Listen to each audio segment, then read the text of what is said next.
नमस्कार दोस्तों, आप देख रहे हैं यूपी टीवी न्यूज। मैं हूं एपी सिंह। मैं आपको बता दूं कि जहां की तस्वीर मैं आपको दिखा पा रहा हूं, ये तस्वीर कहीं और का नहीं है मान्यवर, बल्कि उसी शहर का तस्वीर है जहां का सांसद देश के प्रधानमंत्री नरेंद्र मोदी जी बताए जाते हैं। अब हम बात करते हैं कि आखिरकार ये उस शहर की, उस क्षेत्र की कहाँ की तस्वीर है। तो हम अपने चैनल वाले भाई से, कैमरा वाले भाई से रिक्वेस्ट करेंगे, थोड़ा सा आप दिखाने की कोशिश करेंगे। आप देख पा रहे हैं वाराणसी मुख्यालय की तस्वीर आपके सामने दिखा पा रहा हूँ। अब हम देर न करते हुए यहाँ बात करेंगे कि आखिर किस कदर देखा जाए तो इस समय चुनावी प्रक्रिया को लेकर के हम बात करें या फिर अन्य तरीकों को लेकर किस तरह से एक राजनीति अपने दिशा निर्देश को लेकर के पॉइंट लेवल की बात करती है। तो वहीं अगर हम बात करें तो कुछ ऐसे भी परिवार अगर हम मान लिया जाए या राजनीतिक दल मान लिया जाए या कोई पार्टी का नाम दिया जा सकता है, लेकिन लोग किस कदर कुछ पार्टियां ऐसी भी है अच्छे कामों को लेकर के किस तरह से इस मुख्यालय पर प्रवेश करते हैं। तो आपके सामने मैं जिनको हुबहू कराऊंगा वो परिचय के मोहताज नहीं है। तो मैं देर न करते हुए आइए मैं बात कराता हूँ। वापस मैं आपको बता दूँ, आप देख रहे हैं यूपी टीवी न्यूज। मैं हूँ एपी सिंह और जहाँ की तस्वीर दिखा पा रहा हूँ मुख्यालय की तस्वीर है।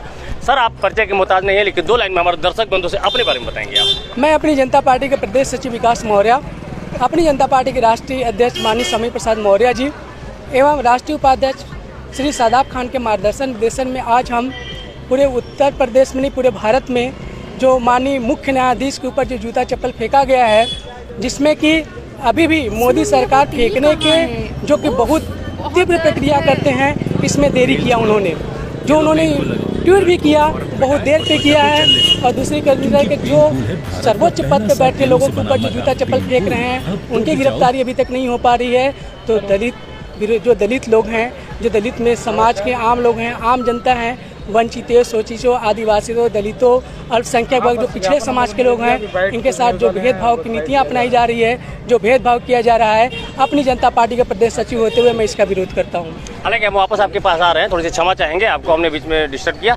अभी आप जब उधर से आए हैं अपना ज्ञापन देने के लिए, तो आप सैकड़ों की संख्या में थे आप, लेकिन आपके कुछ भाई लगता है चाय पानी नाश्ता करने अगल बगल चले गए।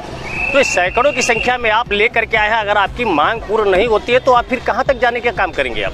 देखिए, जो देश में संविधान के हितों के खिलाफ जाएगा जी। अम्बेडकर साहब ने 1950 में हमारा देश लोकतंत्र होता है, लोकतंत्र के अनुसार संविधान बनता है। संविधान के अनुसार भारत के सभी लोगों को समानता का अधिकार है और संविधान के तहत सबको जीने का अधिकार है। हरियाणा कैडर के IPS अधिकारी के साथ इतना शोषण किया जाता है कि वो आत्महत्या कर लेता है। दलित है, दलित मुख्य न्यायाधीश है, उसके साथ शोषण किया जा रहा है, जूता चप्पल फेंका जा रहा है, वो हो जा रहा है। दलितों के ऊपर पेशाब कर दिया जा रहा है। राजस्थान और गुजरात में दलित लोग यदि घोड़ी बैठते हैं तो उनका गला काट दिया जा रहा है, उन्हें उतार दिया जा रहा है, उन्हें मौत के घाट उतार दिया जा रहा है। यहाँ तक कि आपको गोरखपुर में पुलिस कैंप, ट्रेनिंग कैंप है, उस कैंप में 2025 में लोग वहाँ पे जो बैठते हैं, जो स्वर्ण जाति के लोग हैं, टेबल मेज पे बैठ रहे हैं, दलित लोग नीचे बैठ रहे हैं। ये समानता है? डबल इंजन की सरकार आज घोषणा करती है कि मैं दलितों, आदिवासियों, पिछड़ों के साथ हूँ। क्या इस तरीके की समाज है?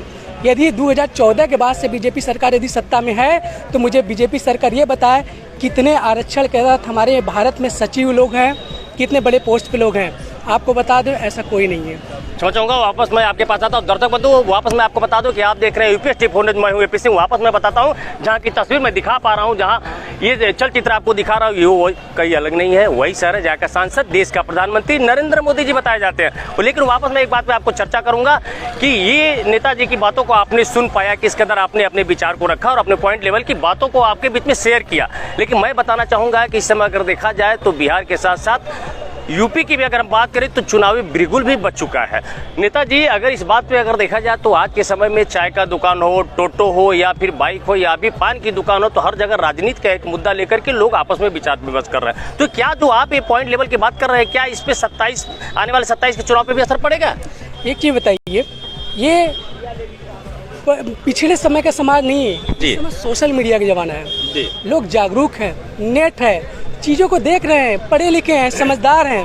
क्या ये जो योगी सरकार कॉलेजों को बंद कर दे रही है, जो दलित के बच्चे हैं, जो पिछड़े के बच्चे हैं, वहाँ पे जाके पढ़ाई लिखाई करते हैं, यदि उन्हें मौका ही नहीं दिया जाएगा किसी भी देश के उत्थान में?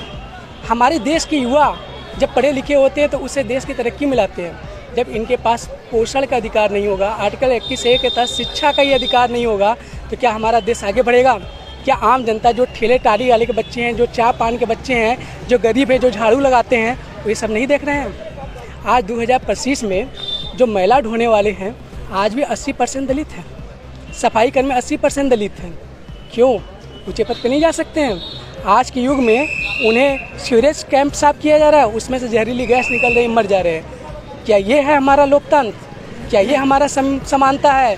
क्या हम लोगों ने अंग्रेजों से इसी उद्देश्य से लिए लड़े थे कि हम देश को आज़ाद कराएंगे? क्या इसके लिए हम डबल इंजन की सरकार को कहेंगे? मोदी सरकार विदेशों में तो जाते हैं, बड़ी बड़ी बातें करके आते हैं कि हम लोग समानता है, धर्म के नाम पे एक है, मगर ये सब तोड़ने की जो राजनीति चल रहा है, मैं इसके खिलाफ हूँ। अपनी जनता पार्टी इसके खिलाफ है। नेता जी, अभी आप सैकड़ों की संख्या में किसको ज्ञापन दिया आप यहाँ आए तो? जिलाधिकारी को हम लोगों ने मिले थे आपसे? हाँ, मिले थे। क्या आश्वासन क्या मिला आपको? आश्वासन यही है कि हम इस पर विचार करेंगे और इसकी कार्रवाई को आगे बढ़ाएंगे। आपको यहाँ से आश्वासन दिया? हाँ जी। तो नमस्कार दोस्तों, आप देख रहे हैं यूपी 24। मैं आपको बता दूं कि आप कैमरा थोड़ा इधर घुमाइएगा, आप देख पा रहे हैं इनके हाथों में किस तरह की दफ्ती और जिल्द से बना हुआ। तो ये सीधा इस बात को, ये भाई के हाथ में जो मुद्दा है, जो सामग्री है, ये सीधा सीधा दर्शा रहा है कि ये लोग सैकड़ों की संख्या में यहाँ आए हुए थे और इन्होंने ज्ञापन दिया। ऐसी खबर देखने के लिए बने रही हमारे साथ। मैं हूँ एपी से, मुझे जाने का दीजिए इजाजत। नमस्कार।